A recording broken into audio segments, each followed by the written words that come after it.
ମୁଁ ଗୋଟେ ହାତୀ। ଏହି ଜଙ୍ଗଲ ହେଉଛି ମୋ ଘର। ଆଜି ମୁଁ ତୁମକୁ ଦେଖାଇବି ମୋ ଜୀବନର ଗୋଟେ ଦିନ।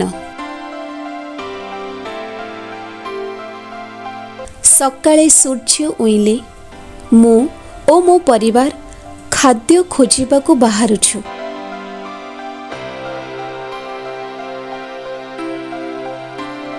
ଆମେ ଦିନକୁ 100 କିଲୋ ପର୍ଯ୍ୟନ୍ତ ଖାଉଛୁ। ଗଛର ପତ୍ର, ଛୋଟ ଶାଖା, ଏହା ହେଉଛି ଆମ ଖାଦ୍ୟ।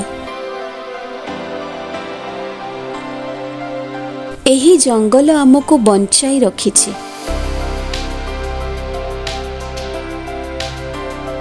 ମଧ୍ୟାହ୍ନରେ ଆମେ ପାଣି ଖୋଜୁଛୁ। ପାଣି ନଥିଲେ ଆମେ ବଞ୍ଚିପାରିବୁ ନାହିଁ। କିନ୍ତୁ ଆଜି ସବୁକିଛି ବଦଳିଗଲା।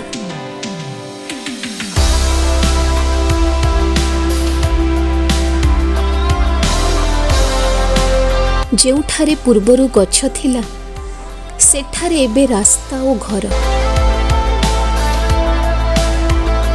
ଆମେ ଭୁଲରେ ଗାଁକୁ ପହଞ୍ଚି ଯାଉଛୁ। ମଣିଷ ଆମକୁ ଡରୁଛନ୍ତି, ଆମେ ମଧ୍ୟ ଡରୁଛୁ। ଏକ ଛୋଟ ଭୁଲ ଏବଂ ଆମର ଜୀବନ ସମାପ୍ତ ହୋଇପାରେ।